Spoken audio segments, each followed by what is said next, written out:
Hey everybody, what's going on? I am Gregg Sussman, joined today by Jim Sanas of FanDuel, who's going to break down this weekend's XFL slate. What's happening, Jim? I'm doing pretty well, Greg. I think this week 3 slate is interesting because we have 2 weeks of data now. We kind of know what data was good from week 1 and what data was, frankly, quite bad. Also, some injuries to track here. So, a lot to juggle for this slate, but that's definitely good for people who are keeping up on things. So, I'm feeling pretty optimistic. How are you doing?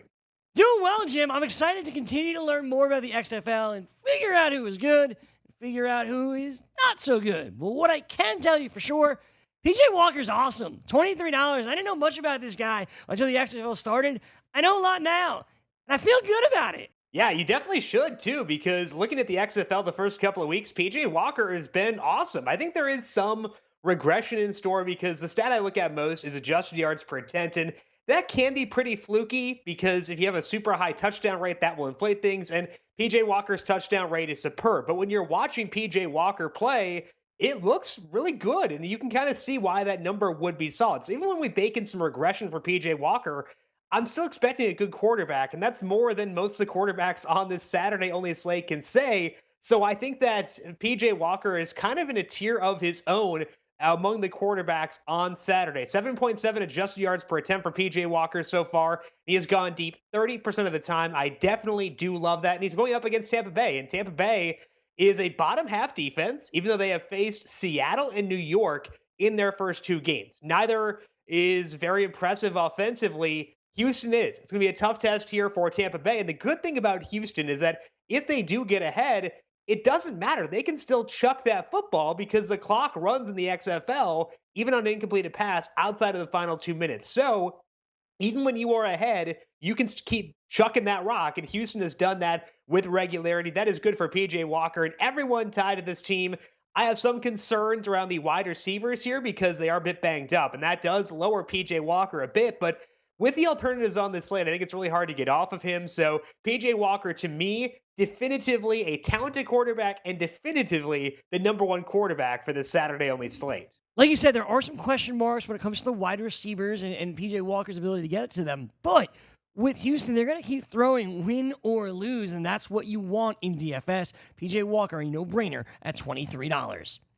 Let's move on to the running back here. And also, of course, Saturday slate. You're liking James Butler. He's $17 here on Saturday. Why going Butler here? Yeah, I know we were just talking about how Houston is going to throw it even if they're leading, and that could downgrade James Butler because he is their running back. But the thing that I like about James Butler is we talk about this a lot in the NFL, Greg. We want to tie our running backs to good offenses that will score points. And there is no better offense on this Saturday slate than Houston's. And that's really benefited James Walker so far this year because he has already scored 3 times, once on the ground and once through the air. That is a good thing. But it also means that this team is going to get conversion chances. And when you can get a free 1 point conversion for your running back or a 2 point conversion, that's pretty valuable because it does boost your total in a hurry. So I definitely like that for James Butler. He is on the field quite a bit. His snap rate was about 65% last week. It was 70% in week number 1. So when you see the carry totals for James Butler, they're not going to blow you away. And I would not project him to get a ton of carries this week either. But he'll get some targets. He'll get some goal line work. He'll get chances for touchdowns. And that's really all you can ask for a running back in the XFL. If you want to go with someone who may get more volume, Cameron Artis-Payne is $18. I think he is also in play for sure, but if I only had one running back, I kind of want to pivot and go away from Artis-Payne coming off his big week last week. James Butler, a very similar running back from a usage perspective, and a guy I think that will have a lot of scoring chances once again on Saturday. Yeah, Cap is the obvious play here, but Butler's going to be the man, right? You know those goal line carries will be his. Those short yardage carries will be his. He's going to be on the field more often than not. So even though we expect P.J. Walker and Houston to throw the ball quite a bit, we think Butler will find his way into the end zone, or at least we hope. Let's move on to the wide receiver tight end spot here, Jim, and that brings us to Flynn Nagel at $13. This one's a little bit of a surprise that Nagel's here in your lineup. What's he doing that makes it worth your while?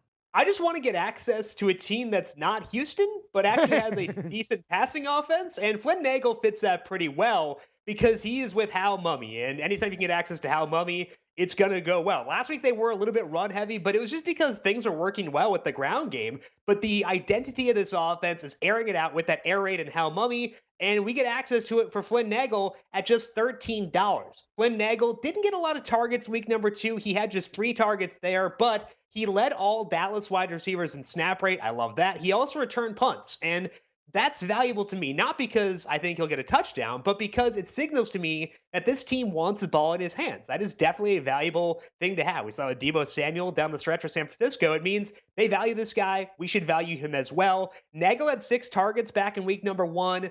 But I think that we should see some more here once again as they go back to more of an air raid offense. So that does benefit Flynn Nagel at $13. On the same team, I also don't mind Jeff Badet at $15. He had 9 targets last week despite missing part of the game due to injury. He is limited Wednesday in practice, so he should be good to go. So I like all the pass catchers here, but I think that Nagel's my number 1 because at $13, he gives you the flexibility to spend it for a guy like PJ Walker and James Butler, and he should get you a lot of volume in the process. So both Flynn Nagel and Jeff Badet in play, but Nagel is my preferred option at $13.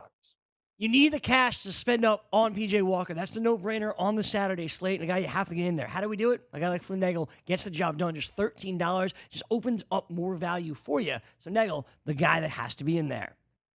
Let's move over to the Sunday slate here, Jim, where I talked about PJ Walker being a sure thing. That's kind of how I feel about Cardale Jones as well, the former Ohio State quarterback, playing well in the XFL. He's $20 here. But again, spending up at quarterback seems to be the no-brainer for me. Yeah, it really is, Greg. I think that you have a little bit more flexibility on this Sunday slate because there are 3 quarterbacks I view as being viable here, whereas it was kind of like 1.5 on the Saturday slate. But here, you could consider Jordan Ta'amu with all the rushing he has done. You could consider Josh Johnson as a contrarian play in a really tough matchup, but a good player with some rushing juice as well. But if you're just playing things straight up, Cardale Jones is really hard to get off of at $20. He leads the XFL in adjusted yards per attempt at 8.7. He has gone deep 29% of the time, so it's definitely things we like there because you can pick up points in bunches. And after Ta'amu, Cardale Jones is second among full-time quarterbacks in rush attempts through the first 2 games. He has 5 per game so far. That's valuable for sure. It's not a lot of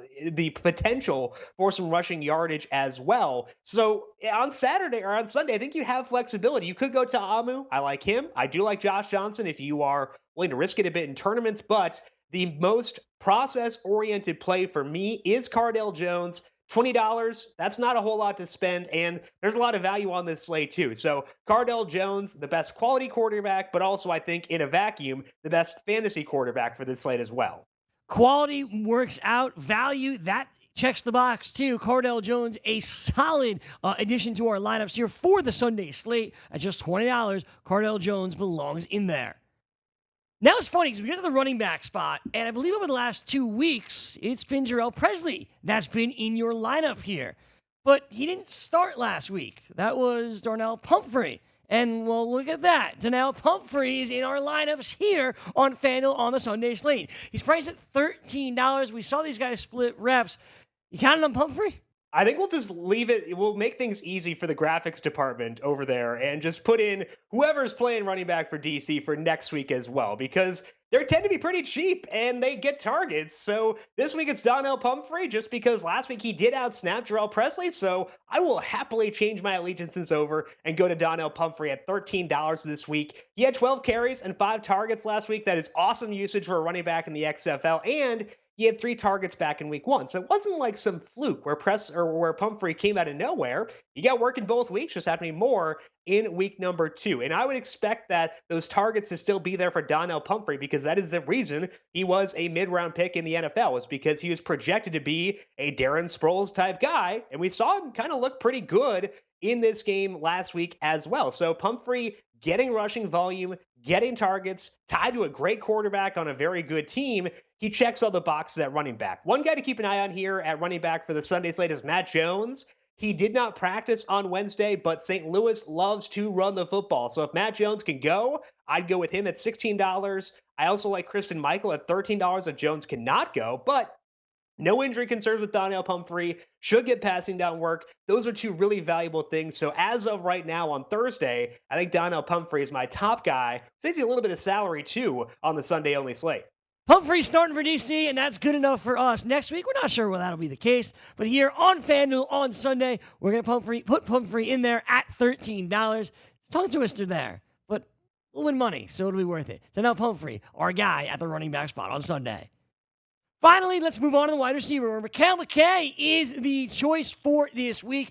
The XFL standout is what he's been over the first couple of weeks at just 26 years old. I like McKay here. I think he makes a lot of sense for you as well. Yeah, he definitely does. I think if you were to raise one concern around Mikhail McKay, it'd be the passing offense here because Matt McGloin looked really bad last week and he got benched. And they haven't really announced who will start a quarterback on Sunday. It sounds like it will be McGloin. And that means we probably shouldn't expect a lot of efficiency from Mikhail McKay, but we can expect some deep passes because McGloin has gone deep 29% of the time through the first two games, and that does help out the wide receivers. McKay, through the first two games, has 19% of the team's overall targets, along with 24% of the deep targets. That's not bad usage. And when you listen to the broadcasts, the broadcasters keep talking up Mikhail McKay as being a priority for this offense. And they're getting that from the coaches. So you know that this team wants the ball in Mikhail McKay's hands, and he's only $14. So yeah, it's kind of a questionable passing offense, and that's definitely a downgrade. But McKay's got volume. He's got a massive body,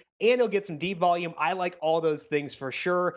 If you're okay loading up on DC, I do think that Eli Rogers is the best wide receiver play on this slate. He has $15. We talked about Cardale Jones. We talked about Donnell Pumphrey. Probably shouldn't do just 3 DC players here. So decided to go with Mikhail McKay at $14. But I do love Eli Rogers as well at $15. Good options, good cheap options at wide receiver for this Sunday only slate, which should make affording Cardale Jones even easier. But Mikhail McKay, a really good value at wide receiver.